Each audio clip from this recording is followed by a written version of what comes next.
Hey listeners, Nat here. Welcome back to Cheers with Nat, the podcast dedicated to cheering on women in drinks.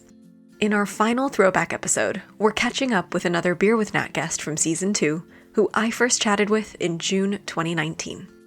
Today's guest is Lucy Doe, owner of the Dodo Micropub.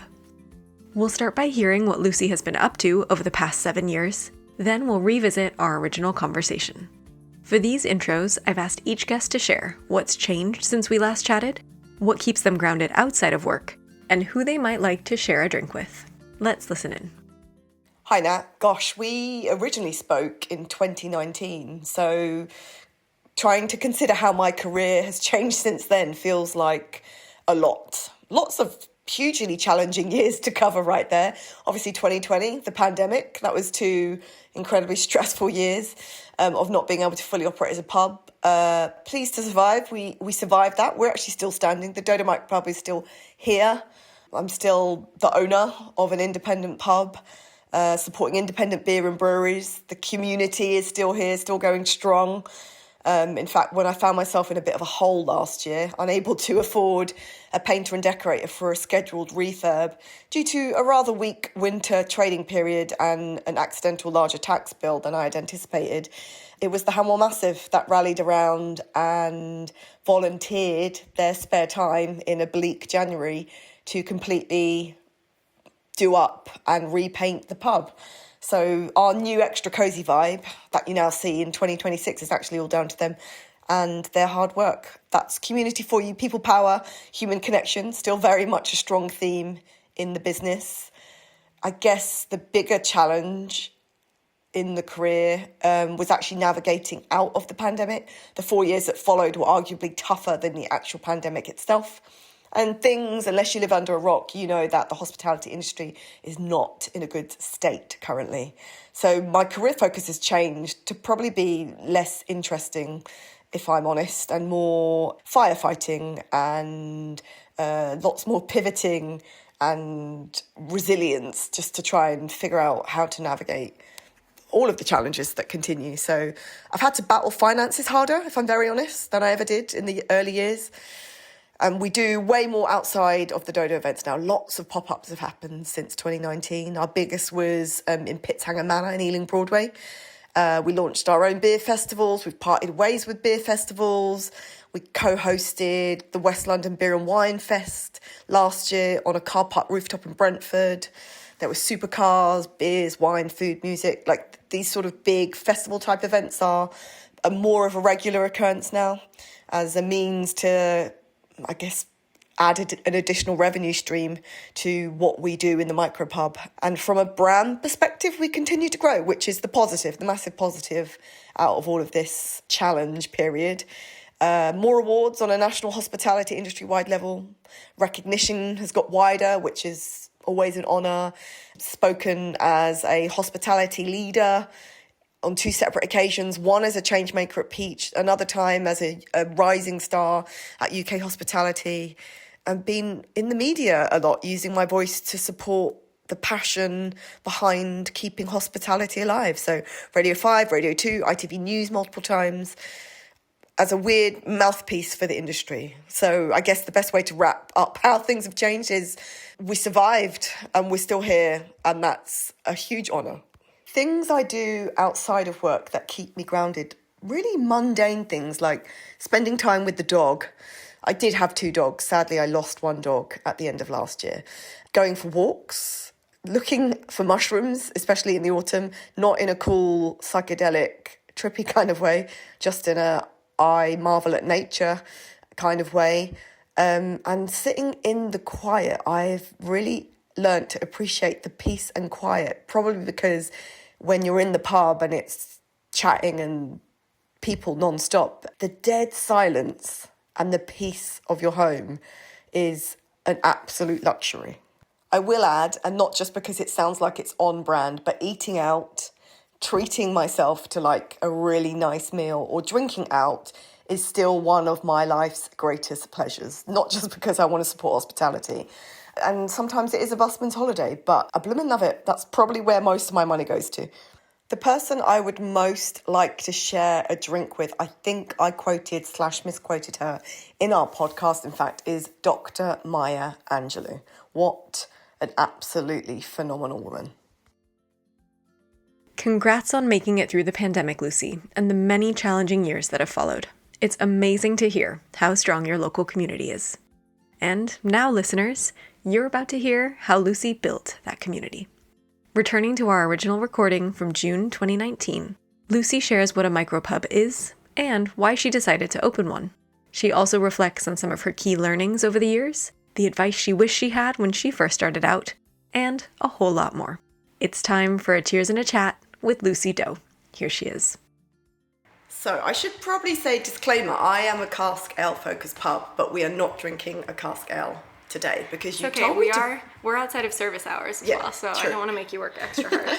So you said bring a beer that is special to you. So I've brought the collaboration beer that I did with Weirdbeard, our local brewery just down the road, called the Dodo, which is not actually called the Dodo after the pub, but called the Dodo after a song title by a punk band that I actually can't remember the name of. Bad Religion, that's the name of them. Okay. But you lucked out and got your logo on there. Yeah, exactly. They were really good and they stuck my logo right on the label. They've even shouted it out in the beer description. Oh, that's so nice. Came together, discussed a recipe that we would really like to brew. I went down for the brew day. This is the second batch.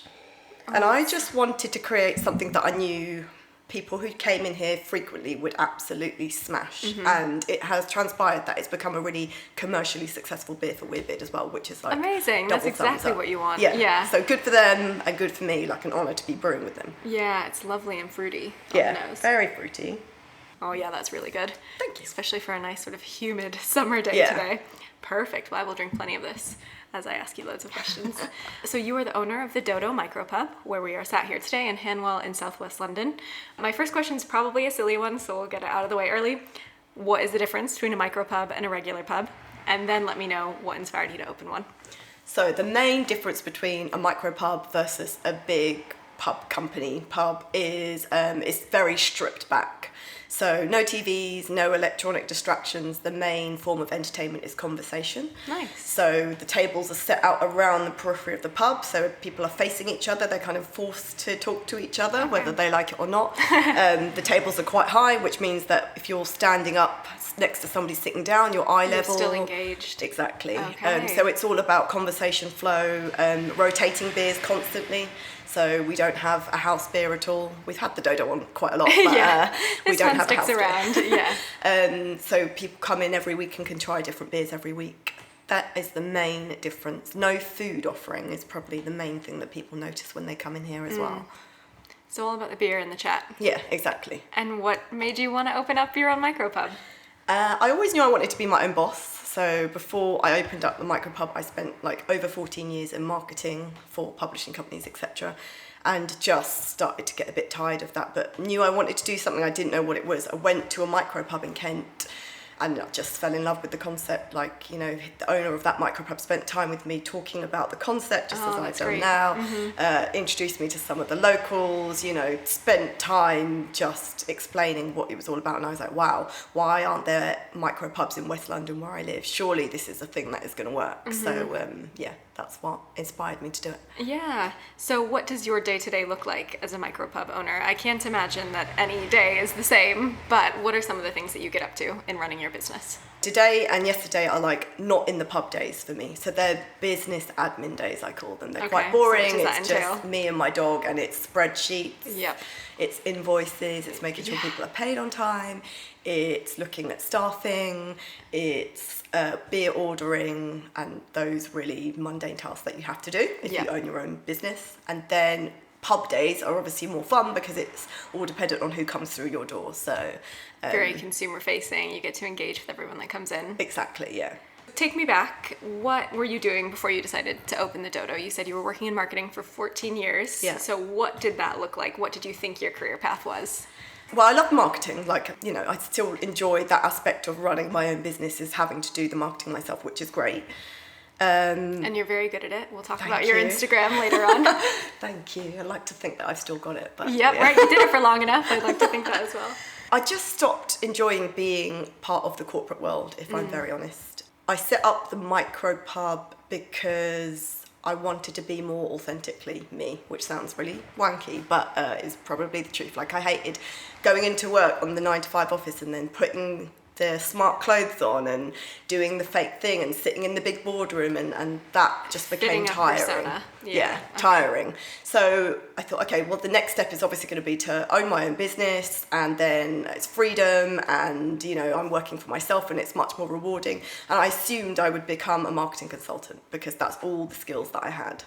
And that's genuinely how I thought my career would pan out. Never, ever did I expect to open up a micropub and basically spend a lot of time having a good time with people in a cute little space and drinking some cool beers. Yeah, it is a very cute little space. Very well done. So you brought your marketing skills with you, but what else did you need to learn to open the business and get to where you are now? Oh my God, I had to learn everything. A lot, yeah. A lot. It was a very steep learning curve. The first year of the Dodo being open was full on, basically, because not only was I trying to learn how to run a business, we had a really successful first year, super successful, that I wasn't expecting. I thought it's going to take... So you're running the business and serving all your customers and needing to get staff in. And... Yeah.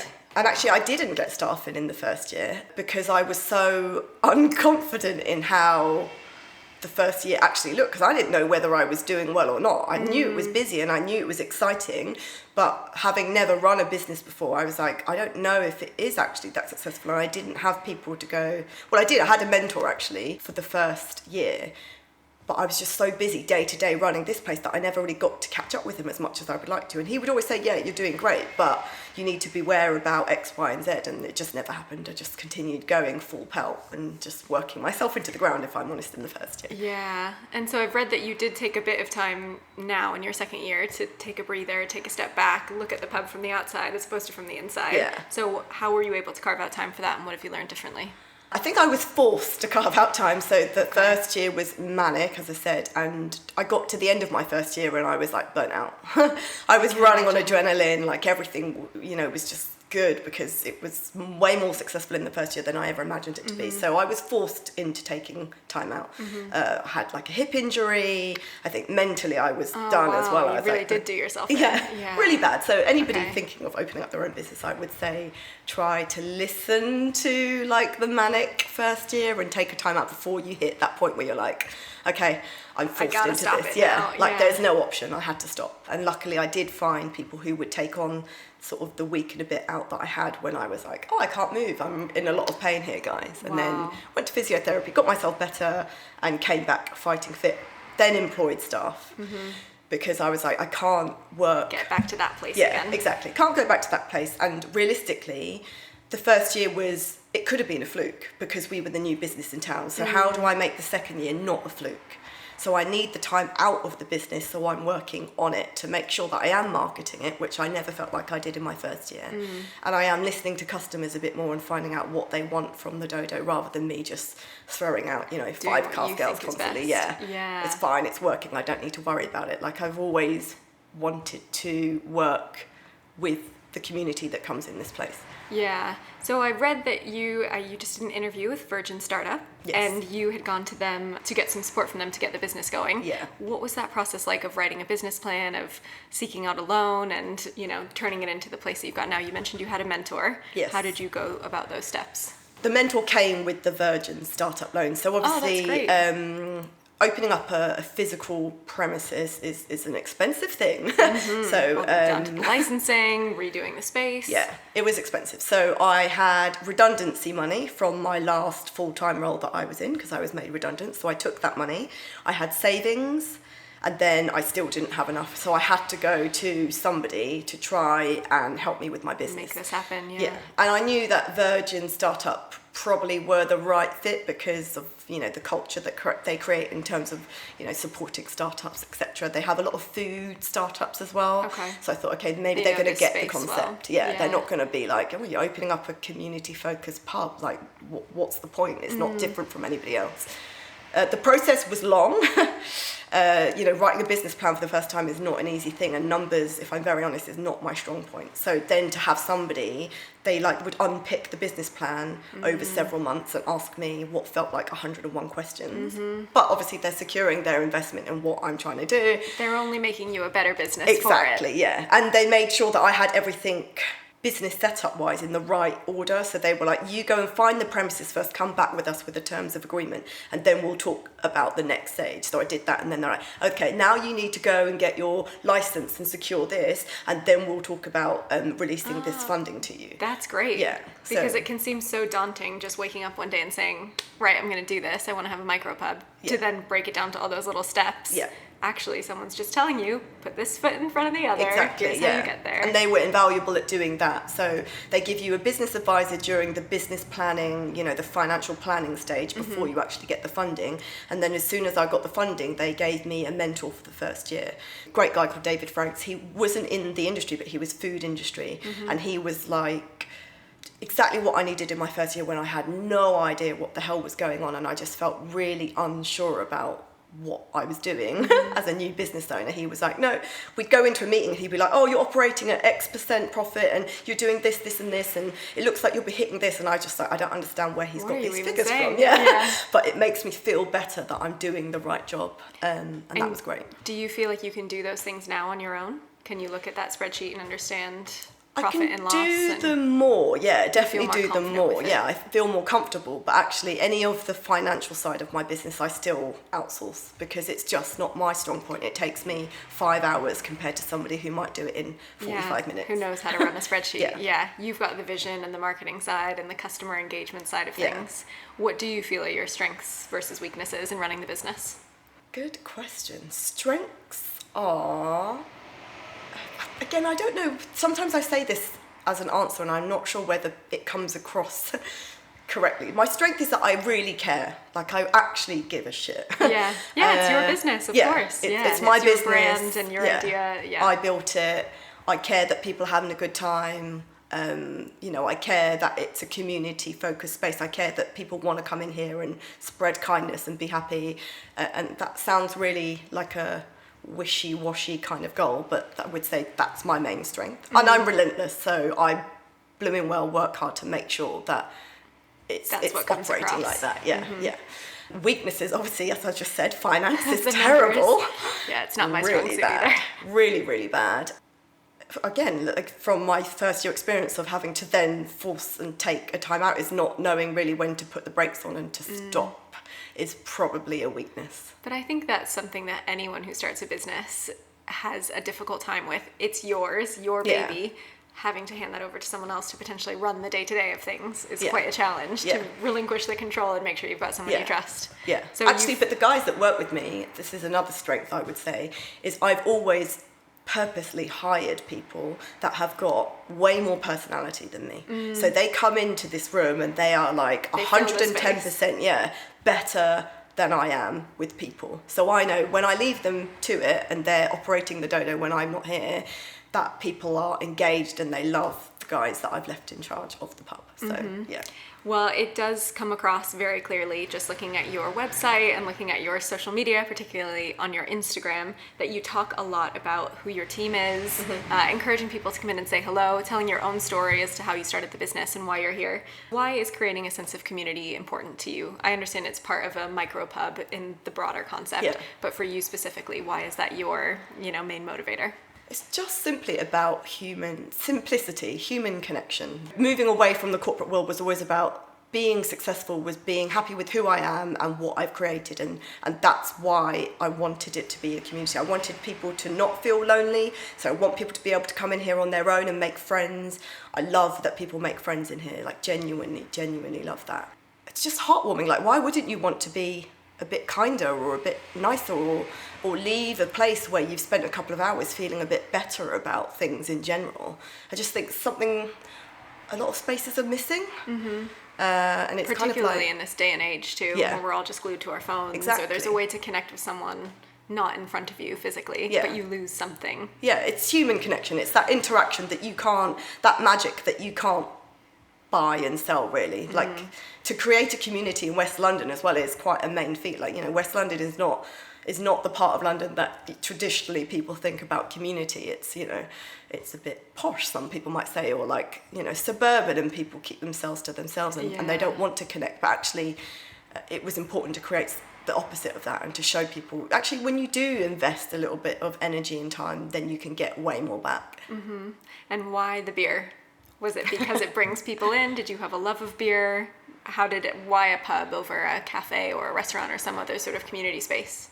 I think pubs are the anchor. Like, I've always loved hanging out in pubs. I've had many happy memories in pubs. So I just think pubs in general create that atmosphere that you're hoping to deliver when you want, communities to form in the space that you have.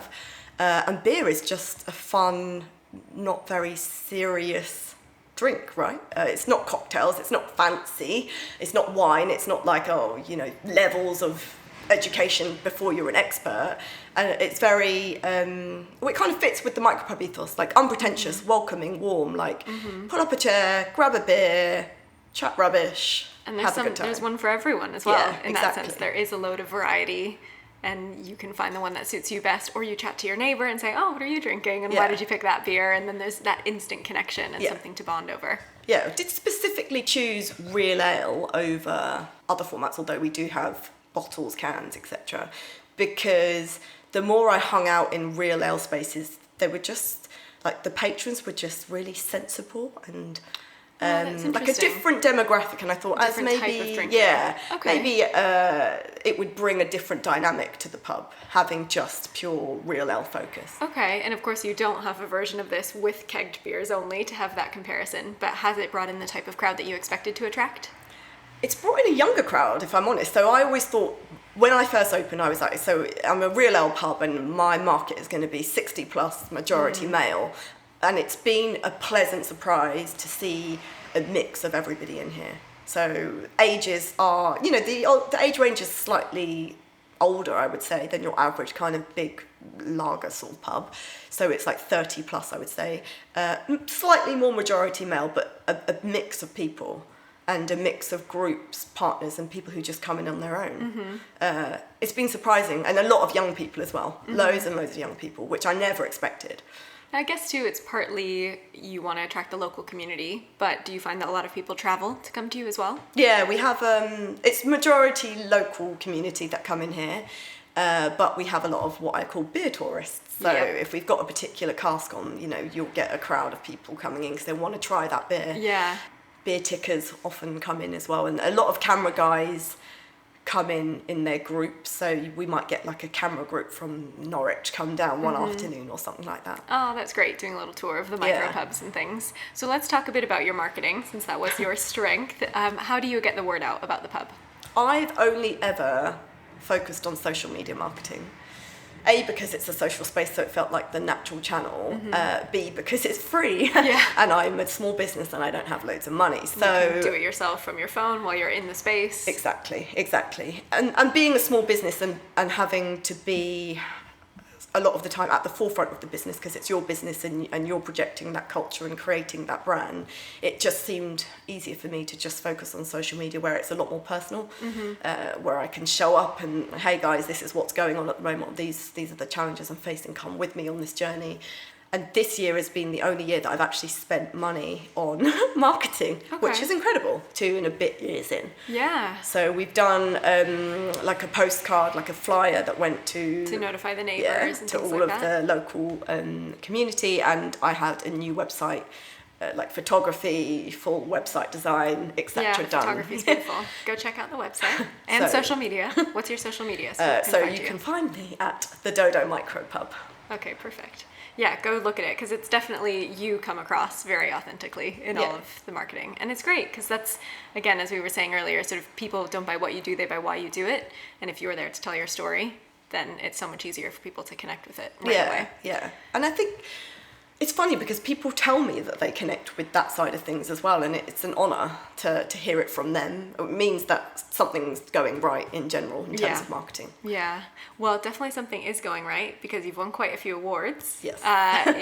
Was it just last year? You only opened in January 2017. Yeah. And in 2018, you were recognized by Camera, the campaign for Real Ale, as the Ealing Pub of the Year. Yeah. And another one as well. So the region, so West Middlesex is my local Camera branch. So wow, so the city and the whole region, you have won both. Yes. Congratulations. Thank you. That's amazing. So how does that feel to have your pub be recognized?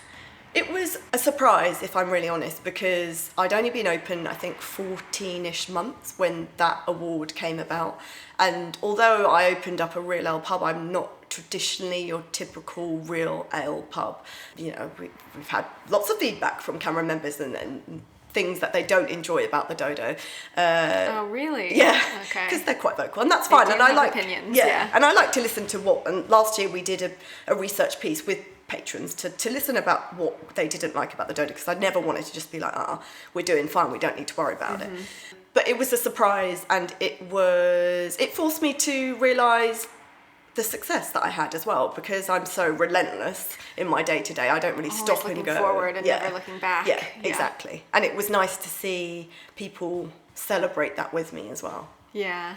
You seem to put on a lot of events now as well in the space. Is that something new? Did you do that your first year, or is that sort of the second year on, and why did you start offering events? We started it in the first year just because it kind of made sense, because obviously being a local community-focused pub, we were like, okay, let's get Weird Beard in, and then let's showcase other local breweries and talk about, you know, up-and-coming beer businesses that we really appreciate and love. So it kind of started off in the first year. Then when things got a bit crazy, I sort of tailed off the events because I was just doing too much. And then we brought it back and tried to do, or we have been doing it this year, is having an event a month pretty much.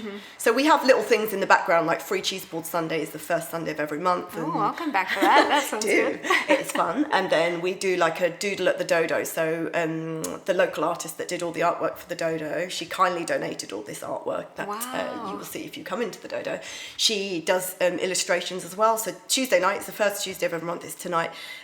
People come in and they just colour in and zone out and relax on a dreary Tuesday. Yeah, I've heard adult colouring books are very in at the moment. It is a way just to zen and have a beer with it. It makes it even better. So we do those little ones in the background, and then we do the brewery events. So last week was Siren Tap Takeover, and a cheese pairing went along with that as well. And those ones are always just really well attended. It's like a beer party, so people really love them as well. People always provide just really good feedback. And do you find it's more the beer geeks again that are coming in for those events, or it's the local customers who are engaging as well? Is it a nice mix of both? It's a nice mix of both. So hardcore local regulars, I like to call them, they put the events in their diary like immediately, and they always ask me, what have you got coming up next month? And then people will travel in for the kind of bigger brewery events or breweries that, you know, they love. Which is nice too. You've got the people who are just here for the space, essentially, in the community that you've created, who then can get into the beer world. Yeah. And then others who are from the beer world who can share their expertise or their passion, that sort of thing, which is the whole goal, right? Getting people to interact. Exactly, engage with each other in a way that we wouldn't do. Yeah. Well, that we do online, but not as authentically in real life. Tell me about a moment in the pub that you just felt like, yes, this is why I did this. Oh, that is a good question. The yes moments. When I got the 2 Camera Awards sort of early on in the business, that was a massive yes moment, because I hadn't really stopped and thought about what I'd created and hadn't really sat in a room with people who enjoy what I was doing and become face to face with them, like people thanking me for opening the space and them telling me what they get out of the Dodo. I think that was the first sort of big, wow, I've actually created something here, like I've managed to do it moment for me. It's always when people tell me about how they experience the space, that's when I get those like fist pump moments. Yeah. What are some of the most unexpected things that you've learned through owning your own business? To expect the unexpected is always what you should. Is there a story there? Like, what's the latest? No, it's a funny question actually, because I put this out on my social media a couple of weeks ago. Every time I have a business high, a business low immediately precedes comes right after. Okay. And it's a weird yin and yang spooky universe thing that I don't balance. enjoy. So that's why I've said expect the unexpected, basically. Okay. It's like when you're doing well and something's going really right, it's like somebody's going to come and punch you in the face, so just be ready. Oh dear. Okay. That's not very positive, That's okay. It's realistic. How do you prepare yourself for it? It has probably taught me to enjoy the highs a lot more than I currently do. Again, back to that whole, let's just keep going. You know, I've got a business to run.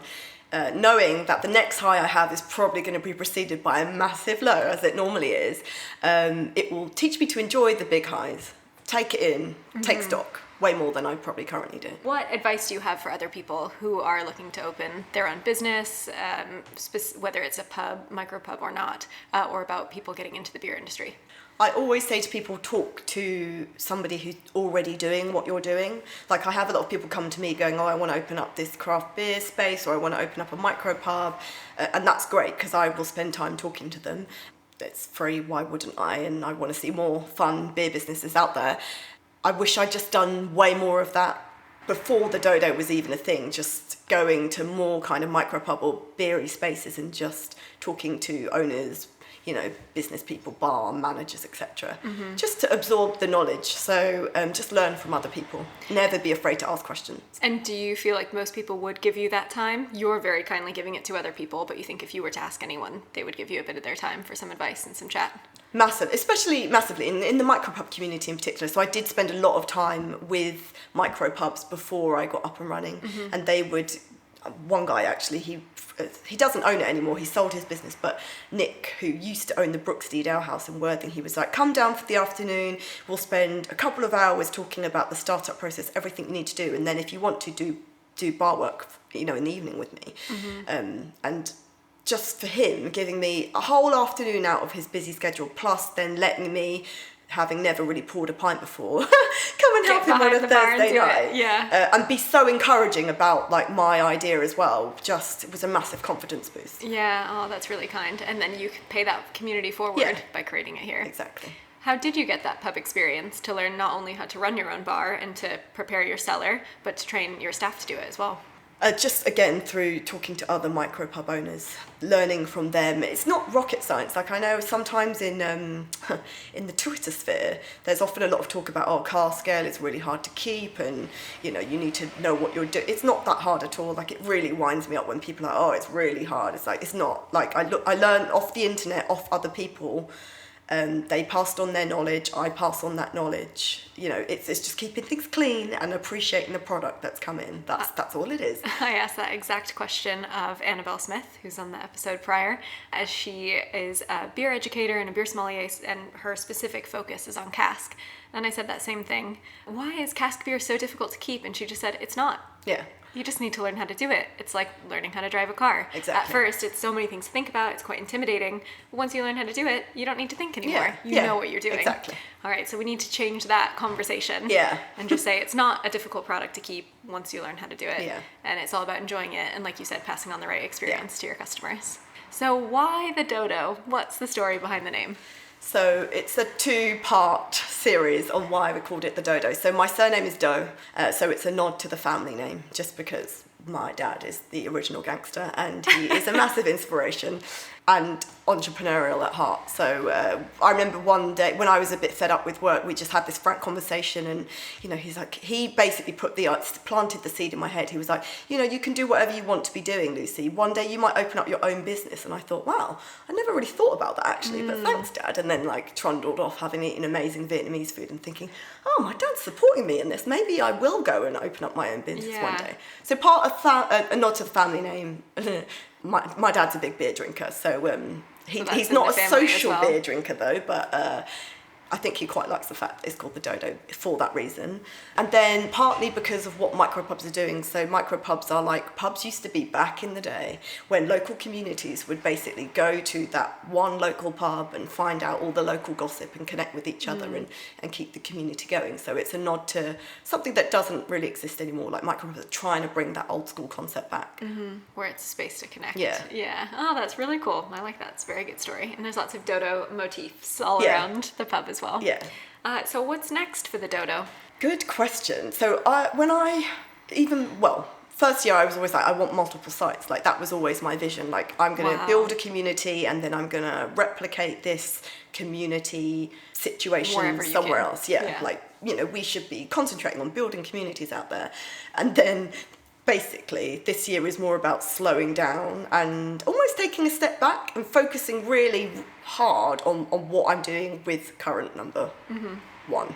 So what is working in the Dodo, what isn't working in the current Dodo before I start going, I'm going to open up another site and I'm going to build exactly what I've done here, because I've realised I would stretch myself too thin and I would end up being in that weird exhausted mess that I was in my first year. Back there again. So I want growth and I want to replicate what I did and continue to build communities and spread the message. But realistically, this year is about knuckling down, being more organised, actually putting a proper marketing strategy together. Oh, your expertise. So that would be good.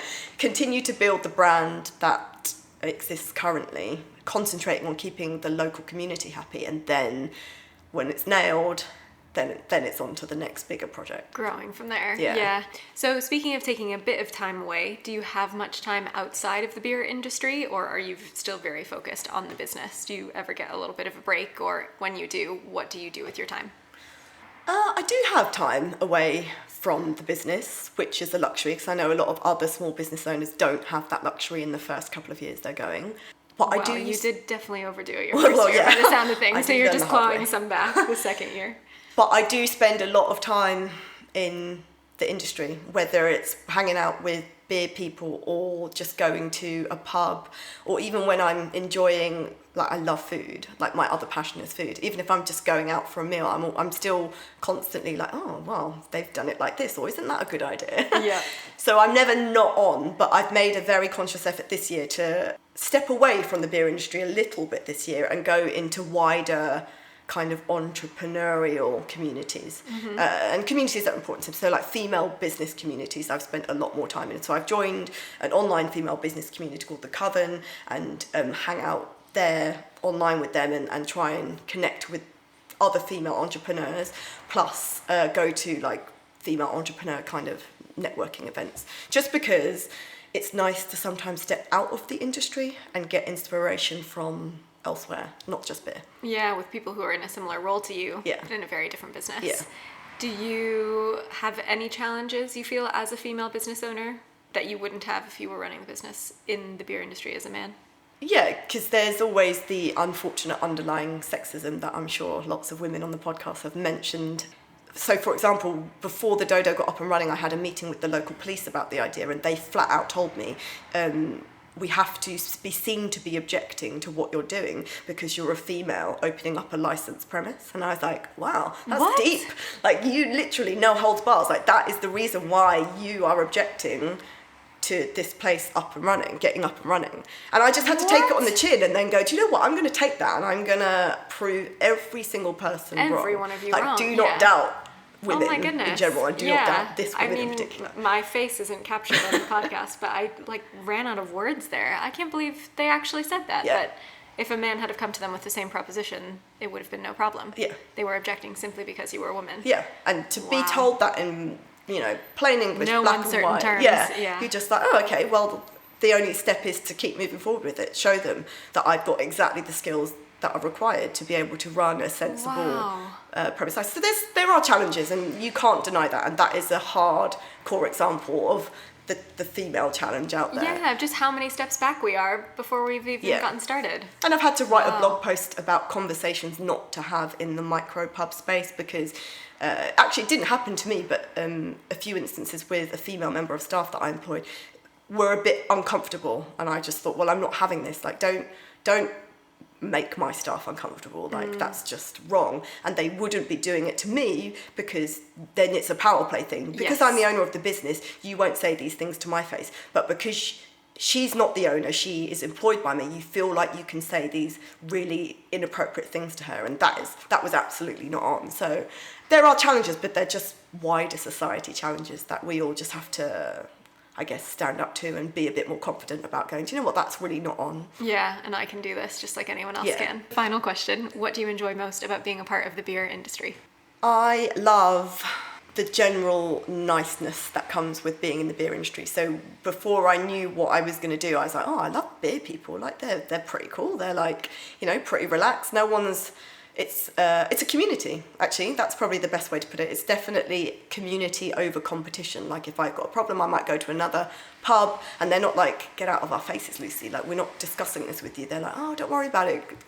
Have a think about this, or we'll lend you X, Y, Z. I think it's supportive, it's very open, and it's pretty cool, basically. And it's pretty cool. I like that. I really like that. Well, thank you very much for making the time for me. It's been so nice to chat with you. No, thank you for coming all the way to Hanwell. All the way to Hanwell. Well, now that I'm here, I'm just going to soak up the space and enjoy it. So thank you. No, thank you.